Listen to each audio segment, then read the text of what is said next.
하나님의 말씀 보겠습니다. 민수기 9장 15절로 10장 10절까지의 본문 말씀입니다.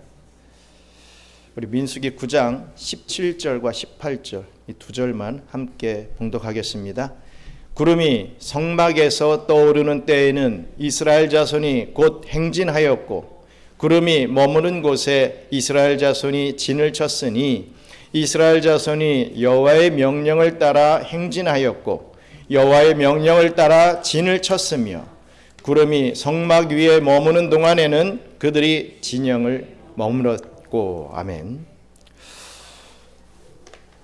주의 성전에 나온 여러분을 축복합니다. 우리 오래간만에 함께 우리 주위를 살펴보시면서 예수님의 이름으로 사랑합니다. 우리 인사 나누겠습니다.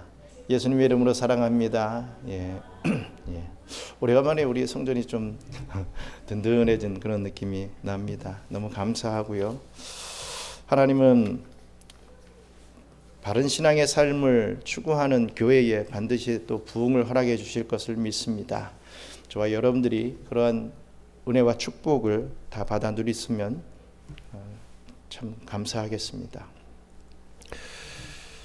어떤 단체가 일사불란하게 또 신속하고 효과적으로 행동하기 위하여서 필요한 것이 있습니다. 뭐겠습니까? 바로 신호입니다. 신호. 이것은 짐승들도 마찬가지죠. 떼를 지어 다니는 짐승이나 새, 물고기 떼들 다 마찬가지입니다. 각각의 자신들만의 신호가 있다는 것입니다. 무리 중에 한 마리가 위험을 감지하게 되면 주위의 모든 무리는 거의 동시에 도망을 치게 됩니다. 이것은 그들만의 어떠한 신호가 있기 때문임이 분명한 증거입니다. 하지만 역시 만물의 영장인 이 사람들이야말로 이 신호를 가장 다양하고 또 효과적으로 사용해 온 존재라 할 것입니다. 예를 들어서 전투에서 어떤 신호들은 너무나도 중요하죠. 옛날 전투 중에 중요한 신호 중에서 가장 으뜸인 것은 바로 나팔이었습니다. 이 나팔이 아주 중요한 역할을 감당했습니다. 병사들은 나팔 신호에 따라서 집결하게 됩니다. 또 나팔 소리에 맞추어 대형을 갖추게 되죠. 또 방향 이동 훈련을 평소에 이 나팔 신호에 맞추어 철저하게 훈련을 합니다. 그래야 특히 이 실전 상황에서 그 나팔 신호에 따라서 본능적으로 움직일 수 있게 되고 그래야 제대로 위력을 나타낼 수 있기 때문에 그렇습니다. 운동 경기에 있어서도 신호는 너무나도 중요합니다. 특히 야구 경기가 그렇지요. 야구 감독의 이런 사인을 본 적이 있지요. 어떤 것은 허위 사인이고 어떤 것은 정말 신호를 보내는 그런 사인이고 막 그때그때마다 섞어서 그 신호를 내곤 합니다. 그 신호를 못 알아들으면 어떻게 됩니까? 그 야구 경기는 망치게 되는 것입니다. 감독이 열심히 해서 번트 사인을 딱 주었는데 장타를 쳤습니다. 막 홈런이 되었다고 해도 그것은 명령 불복종이 됩니다. 징계와 질책을 받아야 되죠. 감독의 의도는 번트를 쳐서 1루에 있는 이 타자가 한 2루로 진행을 하고 계속해서 어떤 이 선수들을 점수를 많이 따기 위해서 모으려고 하는 의도가 있었는데 자기 혼자 홈런 땅 쳤다고 맥이 끊겨서 그 경기는 또 질 수도 있기 때문입니다. 그래서 명령 불복종이 되죠. 징계를 받아야 됩니다. 질책을 받아야 됩니다. 이처럼 병사의 경우나 운동선수의 경우도 마찬가지로 이 자기 편의 신호를 못 알아듣는다라고 한다면 혹은 듣고도 저 신호는 아닌 것 같아. 내 마음에 안 들어. 그렇게 생각하고 그 신호를 따라서 행동하지 않는다라고 한다면 그 군대나 그 팀이 어떤 꼴이 되리라고 하는 것은 뭐 설명할 필요조차 없을 것입니다. 이와 똑같은 원리가 바로 이 시내산을 출발하여 가나안을 향하여 진군하는 이 이스라엘 백성들에게도 적용됐던 것이죠. 이스라엘은 남녀노소를 다 합치면 200만 명가량 되는 아주 큰 대집단이었습니다. 우리 하나님께서는 그 큰 하나님의 공동체가 오합지졸처럼 우왕좌왕하는 무리가 되는 것을 결코 원하지 아니하셨죠. 그렇기 때문에 정말 일사불란하고도 절도 있게 움직이기 위한 신호가 필요했던 것입니다. 그러한 목적으로 우리 하나님께서는 크게 이 두 가지 신호를 이스라엘 백성들에게 주셨습니다. 오늘 본문의 말씀을 통하여 그 두 가지 특별한 신호들을 살펴보고 오늘날 저와 여러분들이 함께 걸어가고 있는 이 신앙 공동체인 경양선교교회의 행진이 어떻게 하면 더욱 절도 있고 일사불란하게 하나의 목표를 향하여 움직일 수 있는지를 깨닫고 순종하며 나아갈 수 있는 저와 여러분들 되시기를 주님의 이름으로 축원합니다. 먼저 첫째로 하나님의 구름 신호를 보고 천당을 향하여 나가야 합니다. 누가요? 성도들이 그래야 된다는 것이죠. 우리 민수기 9장 15절로 16절 말씀 함께 읽겠습니다. 성막을 세운 날에 구름이 성막 곧 증거의 성막을 덮었고 저녁이 되면 성막 위에 불 모양 같은 것이 나타나서 아침까지 이르렀으되 항상 그러하여 낮에는 구름이 그것을 덮었고 밤이면 불 모양이 있었는데. 아멘. 여기서 말하고 있는 것은 바로 출애굽기 때부터 나오고 있는 유명한 구름기둥과 불기둥을 말하고 있는 것입니다. 이것은 그 당시에 이스라엘 백성들에게 있어서는 뭐 큰 새로운 것이 아니었습니다. 출애굽 때부터 첫날부터 계속 그 구름기둥과 불기둥으로 인도함을 받았기 때문에 이제 다시 시내산에서 출발하게 되는 가나안으로 본격적으로 출발하게 되는 이스라엘 백성들에게 있어서는 뭐 특별히 뭐 새로운 것이 아니었던 것입니다. 우리 출애굽기 13장 21절 말씀 또 읽겠습니다. 여호와께서 그들 앞에서 가시며 낮에는 구름기둥으로 그들의 길을 인도하시고 밤에는 불기둥을 그들에게 비추사 낮에나 밤에나 진행하게 하시니. 아멘. 이렇게 기록하고 있지요. 또한 시내산에서 율법을 내려주실 때에도 우리 하나님께서는 빽빽한 구름 중에 임하시고 불 가운데서 거기 강림하셔서 모세와 대화하기도 하셨다라고 출애굽은 또 말하고 있습니다. 여러분, 여기서 구름과 불의 두 가지 의미가 있습니다. 그 하나는 하나님의 인도하심의 뜻이 있습니다. 하나님이 인도해 주신다. 그렇다면 나만 믿고 따라와, 이런 느낌이죠. 우리 미국 군대가 돌격 앞으로 하지 않고 Follow me, 나를 따르라 이렇게 말하면서 대장이 먼저 나가듯이 하나님께서 먼저 나가실 때 우리는 그 인도하심을 받고 따라가면 된다라고 하는 그 의미가 있습니다. 또 하나는 하나님의 임재하심의 의미가 있습니다. 하나님이 함께 하신다라는 것이죠. 이스라엘 백성들은 바로 이것을 경험을 통해서 잘 알고 있었습니다. 바로 그 구름기둥과 불기둥이 시내산에서 성막을 완성하고 가나안으로 출발하려고 하는 그 시점에 다시 성막 위에 나타났던 것이죠. 그 이유가 무엇이겠습니까? 이 구름기둥은 하나님께서 낮에 이스라엘 백성들이 어디로 가야 하고 어디서 또 서야 할지를 인도하는 의미가 있었습니다. 불기둥은요, 어둡고 불안한 밤에도 하나님께서 항상 이스라엘 백성들과 동행하신다, 이 보호하신다, 이것을 상기시키는 것이었죠. 밤에 시골에서 화장실을 가보신 적이 있습니까? 불이 없습니까? 없으니까 랜턴을 가지고 가는데 혼자 가니까 무서우니까 뭐 형이나 누나나 엄마나 뭐 친구나 같이 동행하는 그런 경험들이 있을 것입니다. 그럴 때 화장실 안에서 이제 볼일을 보고 있는 이 친구가 밖에서 아무런 인기척이 없으면 두렵습니다. 나를 두고 가버린 거 아닌가? 그러면 너 갔니?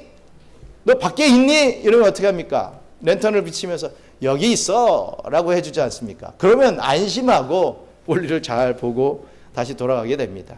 어떻게 보면 그러한 느낌이라 이거죠. 밤에, 칠흑 같은 밤에 하나님이 안 계시는 거 아닌가? 이런 어떤 생각이 들었을 때 그 불기둥을 통해서 하나님이 나와 함께 하시는구나. 이러한 안심하는 그러한 수단이 되었던 것입니다.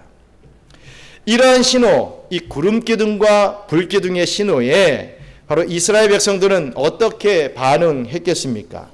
우리 민수기 9장 17절로 23절 말씀, 좀 길지만 함께 읽겠습니다. 구름이 성막에서 떠오르는 때에는 이스라엘 자손이 곧 행진하였고 구름이 머무는 곳에 이스라엘 자손이 진을 쳤으니 이스라엘 자손이 여호와의 명령을 따라 행진하였고 여호와의 명령을 따라 진을 쳤으며 구름이 성막 위에 머무는 동안에는 그들이 진영에 머물렀고 구름이 성막 위에 머무는 날이 오래일 때에는 이스라엘 자손이 여호와의 명령을 지켜 행진하지 아니하였으며 혹시 구름이 성막 위에 머무는 날이 적을 때에도 그들이 다만 여호와의 명령을 따라 진영에 머물고 여호와의 명령을 따라 행진하였으며 혹시 구름이 저녁부터 아침까지 있다가 아침에 그 구름이 떠오를 때에는 그들이 행진하였고 구름이 밤에 있다가 떠오르면 곧 행진하였으며 이틀이든지 한 달이든지 1년이든지 구름이 성막 위에 머물러 있을 동안에는 이스라엘 자손이 진영에 머물고 행진하지 아니하다가 떠오르면 행진하였으니 곧 그들이 여호와의 명령을 따라 진을 치며 여호와의 명령을 따라 행진하고 또 모세를 통하여 이르신 여호와의 명령을 따라 여호와의 직임을 지켰더라. 아멘. 보십시오. 참 길게 이 7절에 이르는 그런 긴 구절로 지금 말씀을 하고 있습니다. 그런데 이 긴 구절을 요약하자면 이스라엘 백성들은 구름기둥이 떠오르면 진행하고 구름기둥이 머물면 진을 침으로써 여호와 하나님의 명령을 순종했다라고 하는 이 말을 이렇게 길게 지금 아주 자세하게 설명하고 있습니다. 그렇다면 왜 이렇게 길게 정말 지루할 정도로 이런 기록을 성경에 실어 놓았겠습니까? 이스라엘 백성들이 절대적으로 정말 철저하게 이 구름기둥의 인도하심에 순종했다는 것을 강조하기 위함입니다. 구름이 성막 위에 머무는 날이 많든지 적든지 간에 이 구름기둥이 머무는 날에 그들은 무조건 그 자리에 진을 치고 머물렀습니다. 너무 지루해. 이제 좀 가야겠다. 구름기둥이 있어도 우리가 가면 따라오겠지 하고 단독적으로 행동을 하지 않았습니다. 구름이 성막 위로 떠오르는 때가 어느 때이든지 간에 구름기둥이 출발하면 그 즉시 그들은 무조건 출발했습니다. 아무 생각 없이 있다가 갑자기 구름기둥이 일어나자마자 출발을 하면 바로 쳤던 텐트를 접고 세간살이 다 정리하고 그 구름기둥을 쫓아갔던 것입니다. 거기에 대해서는 아무런 토의를 할 필요가 없었습니다. 이의나 질문을 할 수도 없었습니다.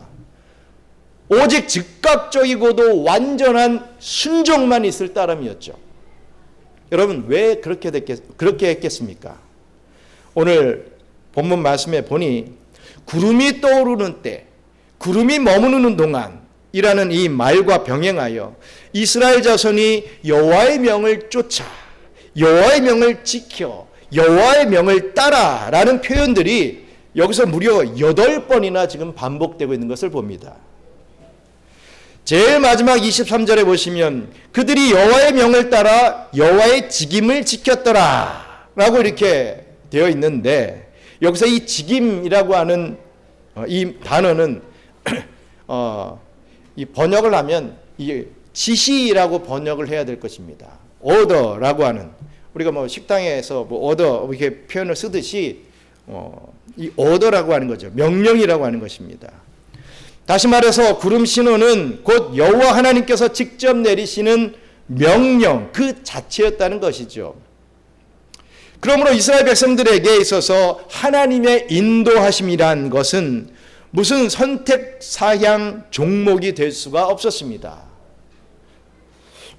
하나님께서 내 생각에는 뭐 어디로 언제 어디로 어떻게 움직이면 좋을 것 같은데 내가 이러한 어떤 이 초이스를 줄 테니까 결정은 너희가 알아서 해라. 이런 식으로 무슨 카운셀러의 어떤 도움받는 식으로 인도하시는 하나님이 아니셨다는 겁니다.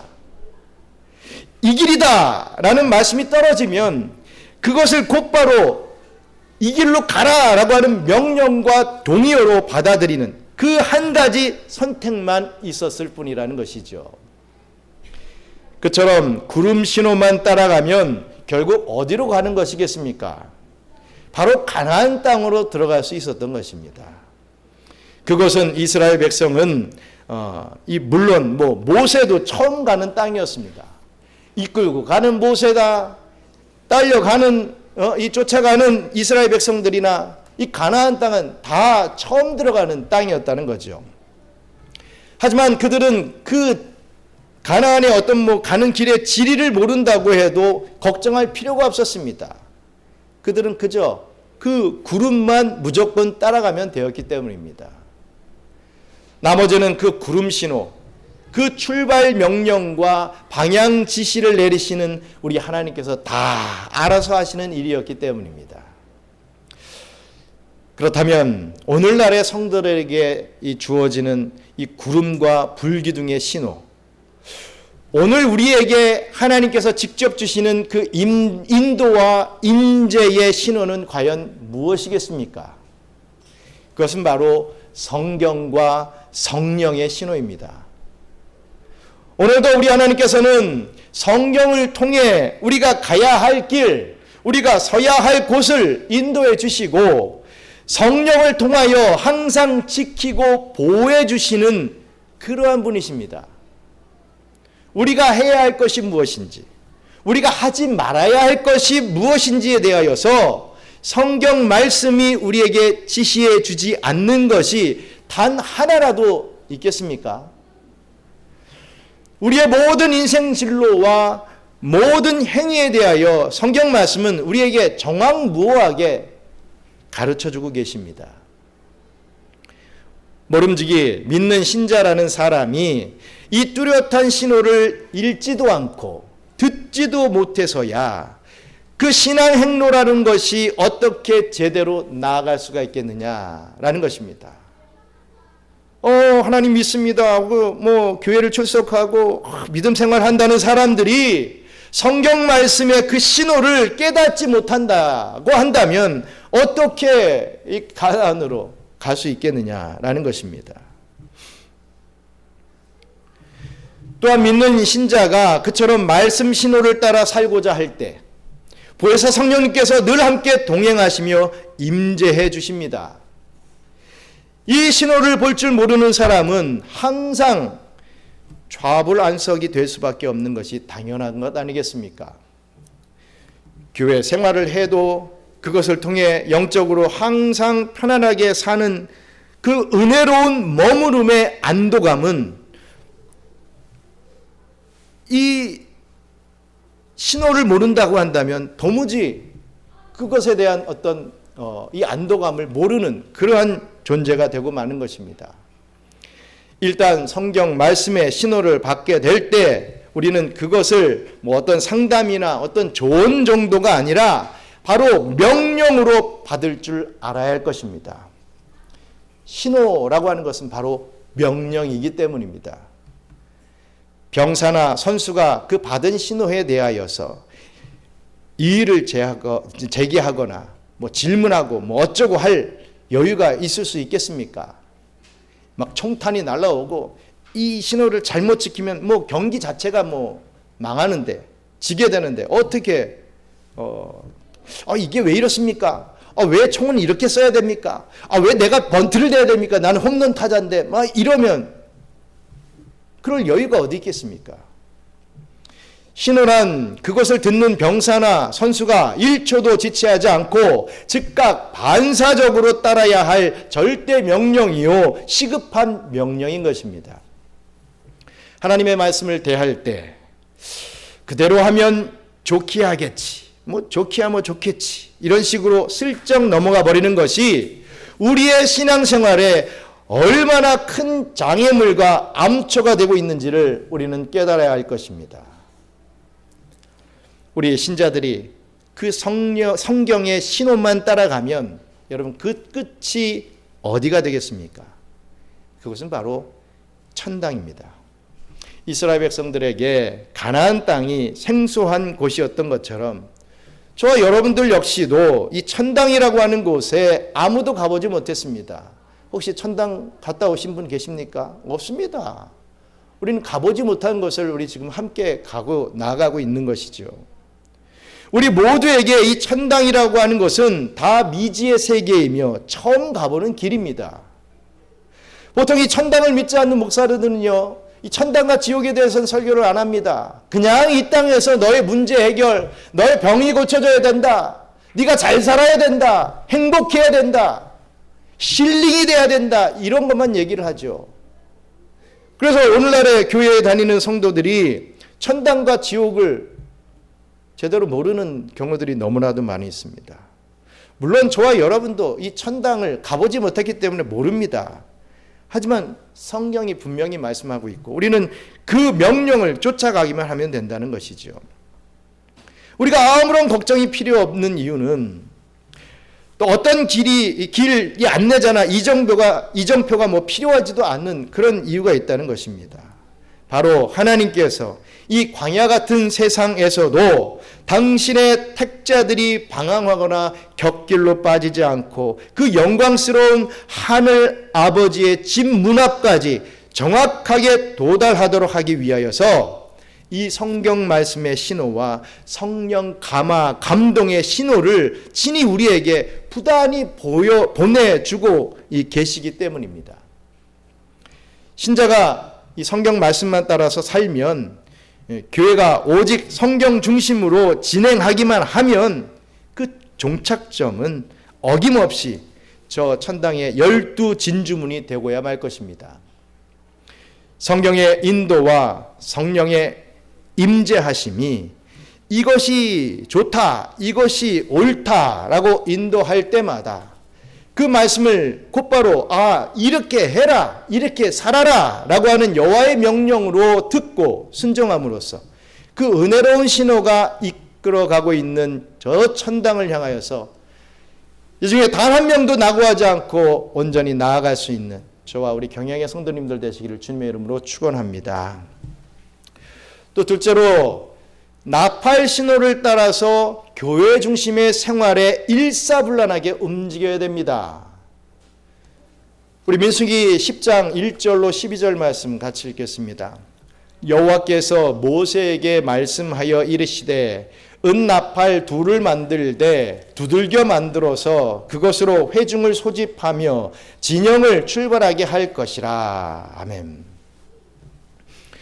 여러분, 구름 신호를 통하여 이스라엘 백성들의 진행과 또 진에서의 이 머무름, 즉 가장 기본적인 행동을 지시해 주신 우리 하나님께서는 이제 보다 더 구체적인 동작들을 위하여서 또 하나의 신호를 준비해 주시는데 그게 바로 나팔 신호였습니다. 이 나팔은 은으로 만들어졌다라고 했습니다.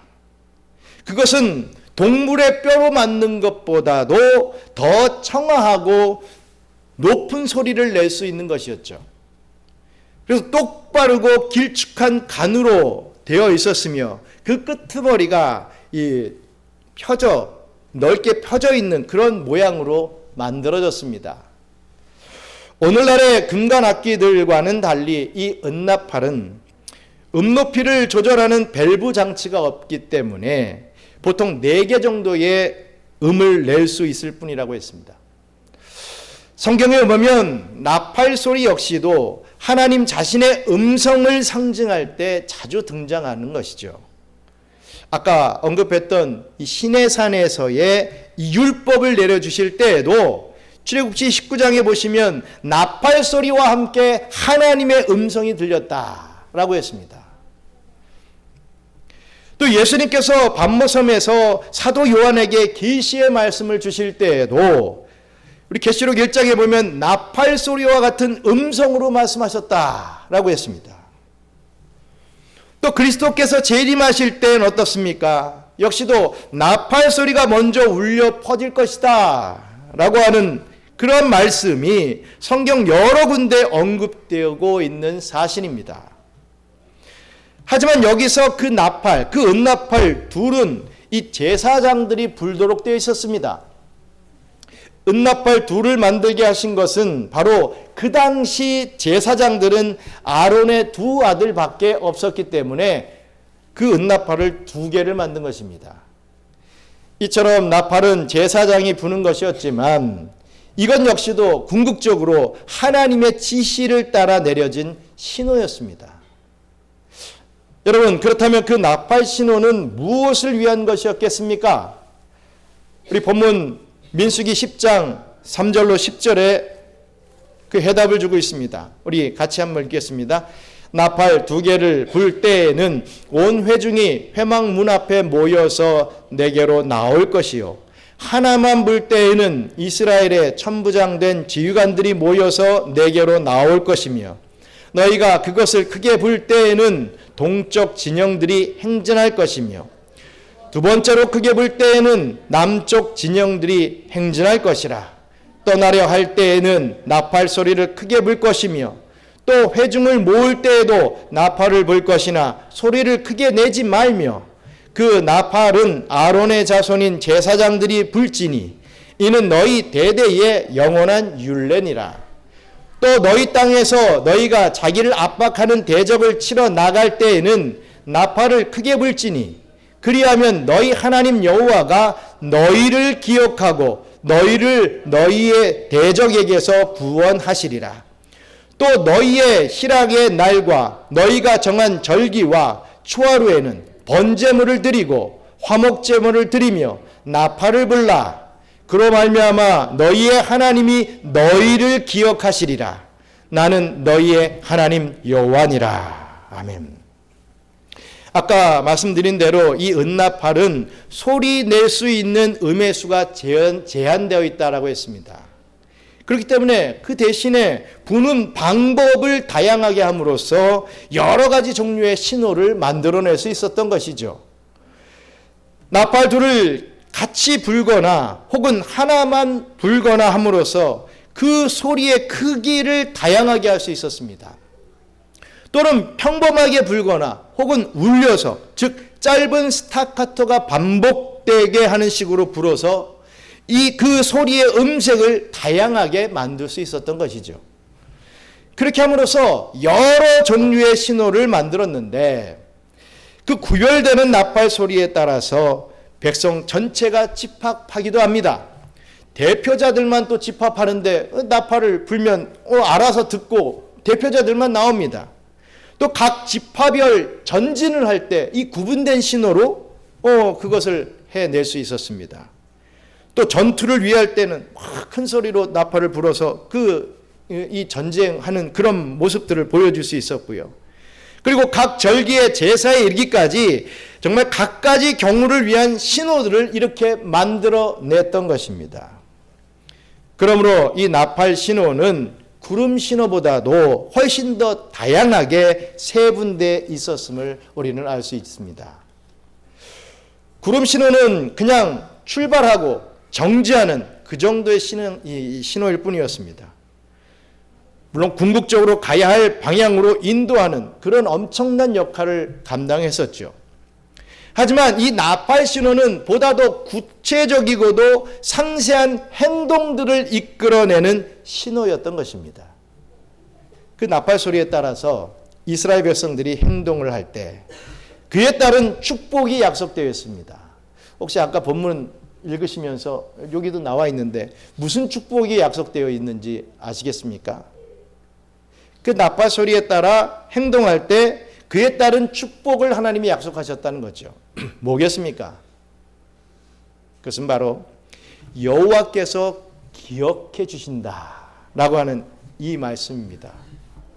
이스라엘 백성들이 나팔 소리를 듣고 집합하여 전투에 나갈 때에 하나님께서 그 전투 중에 그들을 기억하시고 구원해 주실 것이다 라고 하는 축복의 약속을 해주십니다. 또 그 나팔소리와 함께 이스라엘 백성들의 제물이 그 절기 때마다 바쳐질 때 또한 하나님께서 그들을 기억해 주시고 그 제사를 받아 주실 것이 마치 이 나팔 신호에 따라오는 보증수표와 같은 약속이 되었던 것입니다. 그렇다면 오늘날 우리들에게 이 나팔 신호가 되는 것이 무엇이겠습니까? 그것은 바로 이 교회 강단에서 주의 사자들의 입을 통해서 선포되어지는 설교 말씀이라 할 수 있을 것입니다. 그 설교를 바탕으로 하여 이루어지는 당회의 치리와 또 영적 지도 또한 거기에 포함이 됩니다. 그렇다면 그 나팔 신호에 따라 행동하는 것이 무엇이겠습니까? 그것은 우리 신자들이요, 이 제사장의 설교에 이 나팔 소리를 중심으로 예배와 모든 성회들과 이 공적 모임들에 참석하는 것, 이러한 것이죠. 또한 그 설교에 근거한 당회의 치리에 따라서 함께 교회 봉사를 하고 함께 전도와 선교를 위한 모든 선한 일에 힘을 합하여 섬기는 바로 이러한 교회 중심의 신앙생활이 될 것입니다. 물론 구름 신호가요, 더더욱 근본적인 신호임은 분명합니다. 성경과 성령의 인도하심이야말로 신앙과 행위에 있어서 모든 신자와 이 교회에게 최고의 신호가 될 것입니다. 하나님의 말씀에 순종하고 하나님의 말씀대로 나아가는 그 일이 가장 중요한 것이죠. 하지만 우리에게 보다 자세한 신호 또한 필요한 것입니다. 재직회가 모여야 할 때도 있습니다. 또 온 교인이 공동예로 모여야 할 때가 있지요. 또 예배드리기 위하여 정해진 시간이 있습니다. 혹은 봉사하기 위해서 따로 모이는 시간들도 있지 않습니까? 이처럼 여러 경우 여러 목적을 위해서 이 교회에서 모이는 시간들을 정하고 알리는 것이 바로 우리가 듣는 나팔 신호가 될 것입니다. 또한 우리 교회가 해오고 있는 이 필리핀 선교가 역시 바로 우리가 함께 듣고 있는 특수한 나팔 신호가 될 것입니다. 비록 목사의 말씀 선포를 통해 전해지는 신호이지만 이런 모든 것들 역시도 우리 하나님께서 명하셔서 제정된 나팔 신호이며 또한 하나님 말씀 그 자체에 기초하고 있는 신호이기 때문에 우리 모두가 이 구름 신호와 마찬가지로 꼭 따라가야만 할 요긴한 신호, 그게 바로 나팔 신호입니다. 성경 말씀만 각자가 알아서 순종하면 되는데 이 교회가 왜 필요해? 라고 주장하는 무교회주의자들의 말은 바로 이 나팔 신호를 완전히 무시하는 그런 생각입니다. 주장이죠. 성령님께서 감동 주시는 대로 모여 있을 때 아무나 그 자리에서 일어나서 설교할 수 있는 것이지 굳이 목사를 특별한 교육자 이 직분을 세워가지고 꼭 그 사람만 말씀하게 하는 것, 그게 옳은 것이냐? 성령 감동 받은 사람이 더 은혜롭게 하면 더 좋지 않겠어? 라고 말하는 퀘이커 교도와 같은 자들 역시도 제사장이 불교되어 있는 나팔 신호를 전혀 모르는 자들이죠. 하나님께서 구름 신호만 주시지 않고 이렇게 나팔 신호까지 그처럼 상세하게 지시하신 뜻을 어찌 사람이 그처럼 제 잘난 듯이 함부로 무시할 수 있는 것이겠습니까? 나팔 신호를 무시하는 교회는요, 사탄과의 전투에서 무력한 오합지졸 교회가 될 수밖에 없습니다. 나팔 신호를 무시하는 신자는요, 주님 섬기는 생활에 있어서 상대적으로 게으른 신자가 될 수밖에 없는 것을 알아야 할 것입니다.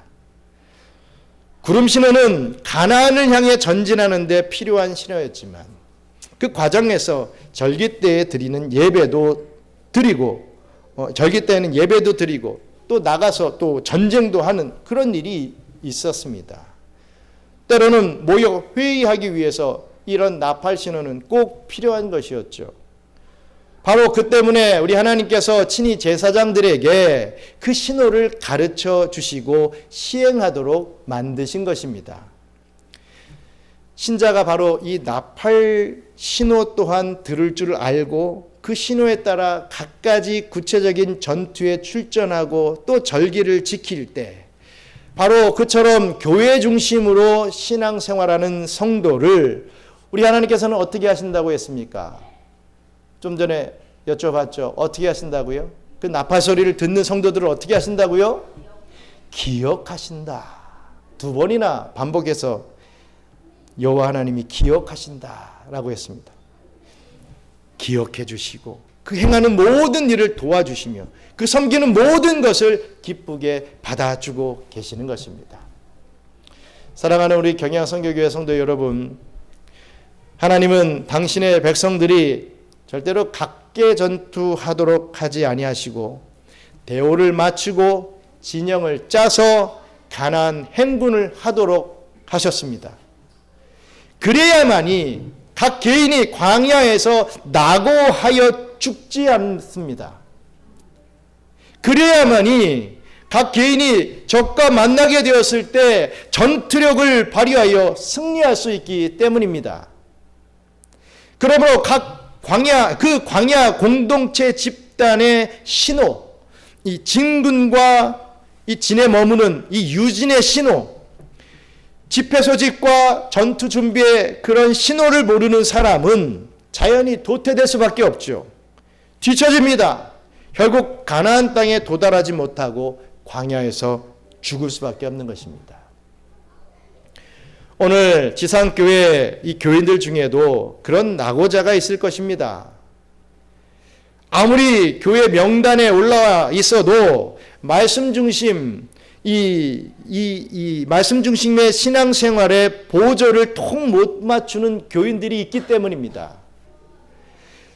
말씀의 은혜와 성령의 감화 감동을 전혀 못 느끼고 그 하나님 명령 앞에 반사적으로 순종하는 그런 훈련이 전혀 안 된 교인들이 있기 때문에 그렇습니다.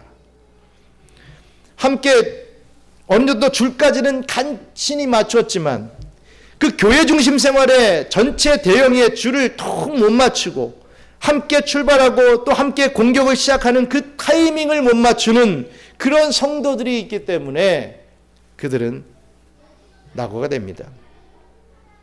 교회를 통한 이 목사의 설교를 생활화시키지 못하고 당회의 리더십에 순응하지 못하고 끝까지 혼자 삐딱하게 나가는 그런 교인들이 그런 존재가 될 수밖에 없는 것입니다. 신호를 따라 집결하고 진격할 줄 모르는 병사는 결국 낙오병이 됩니다. 적군에게 잡히든 죽든지 하게 될 것이 뻔합니다. 신호를 따라 경기할 줄 모르는 선수는 자기 팀의 플레이를 오히려 망치게 만들 수 있는 것입니다.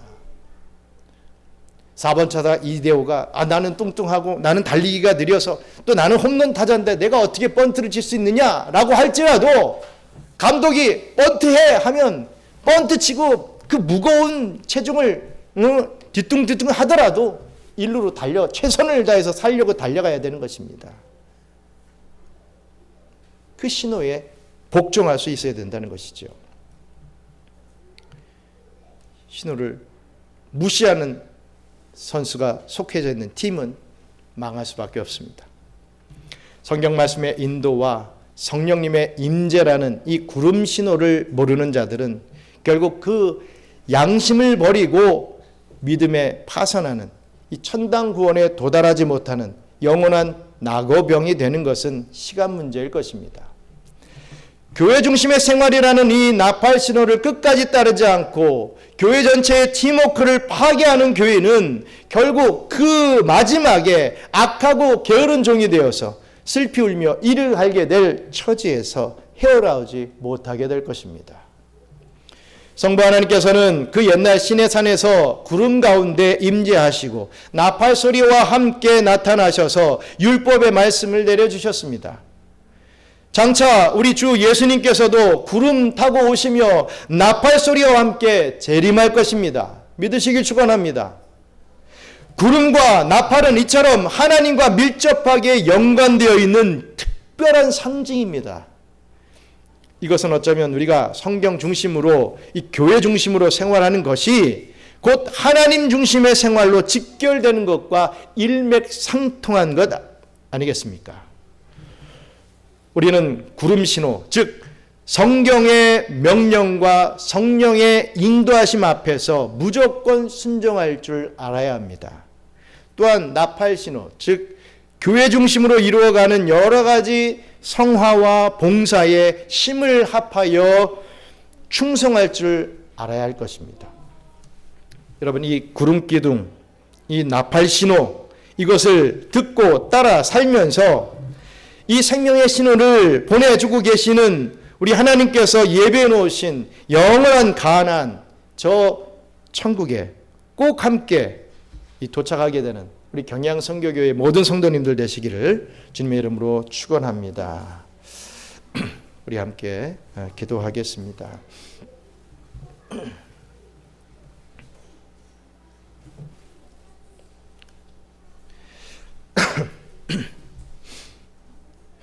여러분, 이 오늘 말씀 어려운 말씀이 아닙니다. 다 알고 있는 말씀이고 당연히 우리가 순종해야 되는, 받아들여야 하는 그런 말씀입니다. 그런데 항상 내 자아가 살아있는 성도들은 이런 말씀을 들을 때마다 항상 반문을 하죠. 하나님을 나의 인생의 어떤 카운셀러 정도로만 생각하는 사람들은 내가 어려울 때 뭐 조금 도움받고 좀 잘 살게 만들어주는 어떤 그런 수단으로 생각한 사람들은 반감을 갖습니다. 여러분, 절대로 그러면 안 됩니다. 우리 하나님께서 오늘도 이 강단을 통해서 신호를 보내주고 계십니다. 또 성경을 통해서, 또 우리의 이 교회 생활을 통해서 여러분들에게 갖가지 사인을, 이 신호를 보내주고 계십니다. 그럴 때 우리가 그 신호에 맞춰서 이 교회 중심으로 살아나갈 때 우리에게 분명히 축복이 주어진다고 했습니다. 여호와께서 기억하신다. 내가 너를 기억하고 구원해 줄 것이다. 내가 너를 기억하고 승리케 할 것이다. 내가 너를 기억하고 건강 줄 것이다. 내가 너를 기억하고 너의 모든 일들이 잘 되도록 만들어 줄 것이다. 이렇게 분명히 말씀해 주시죠. 그런데 우리는 항상 그렇게 해 주시면 나도 내가 기억하고 하나님 위해서 조금 좀 살아보겠습니다. 내가 뭐 1시간 정도 헌신했던 것 내가 한 2시간 헌신하겠습니다. 항상 이렇게 딜을 하고 나오시는 분들이 꼭 있어요. 우리 하나님 앞에서 절대로 딜을 하는 것은 패망의 지름길입니다. 하나님, 제가 주님의 말씀에 온전히 순종하며 주님의 그 신호에 잘 깨닫고 정말 그 신호대로 좀 움직이는 삶을 좀 살 수 있게 도와주세요. 저는 죄인입니다. 약합니다. 해보려고 몇 번 또 했는데 잘 안 됩니다. 제가 포기하지 않고 끝까지 주님의 신호에 맞춰서 우리 보폭을 맞춰 우리 이 공동체의 신앙생활에서 승리하는 삶을 살 수 있게 해달라고 우리 함께 우리 소리를 내면서 기도를 하도록 하겠습니다. 기도하겠습니다. 감사합니다, 하나님. 오늘 이 구름 신호와 이 불 신호를 나팔 신호를 통해서 정말 우리가 어떻게 살아가야 할 것인지, 또 어떠한 이 법을 지키며 살아가야 될 것인지, 어떠한 마음가짐으로 살아야 될 것인지를 깨닫게 하신 것 감사합니다. 아버지 하나님, 우리가 살아가는 동안에 정말 하나님의 이 신호를 잘 지켜서 정말 하나님이 기억해 주시는 그 축복을 덧입을 수 있게 도와주시고, 우리에게 또 드려져 있는 많은 문제들을 해결받게 해주시며, 무엇보다도 저 천당으로 향하는 그 길에 정말 순탄함이 있을 수 있도록 역사해 주시옵소서. 지금 고통당하는 자들이 있습니까? 어려움을 당하는 자들이 있습니까? 왜 나에게 이러한 환난이 있습니까? 라고 원망하는 자들이 있습니까? 아버지 하나님의 그 신호를 준수할 수 있는, 준행할 수 있는 그러한 마음을 다시 한번 얻게 주셔서 기억하시는 하나님의 그 은혜를 덧입을 수 있도록 주님께서 축복해 주시옵소서. 감사합니다, 하나님. 저희들 주님의 신호에 맞추어서 이렇게 교회로 나와 예배를 드립니다. 아버지 하나님, 또 그 신호를 더 잘 알기 위하여서 우리가 공부를 합니다. 아버지 하나님, 우리의 이런 이 교회 중심의 신앙의 삶을 통하여 더욱더 영광 거두어 주시는 우리 하나님을 다시 한번 온전히 배웠기를 소원하오니 주님께서 은총 더해 주시고 우리가 더 주님이 베풀어 주신 신호를 잘 지키며 살아갈 수 있는 저 천당까지 이룰 수 있는 저희들 될 수 있도록 축복해 주시옵소서.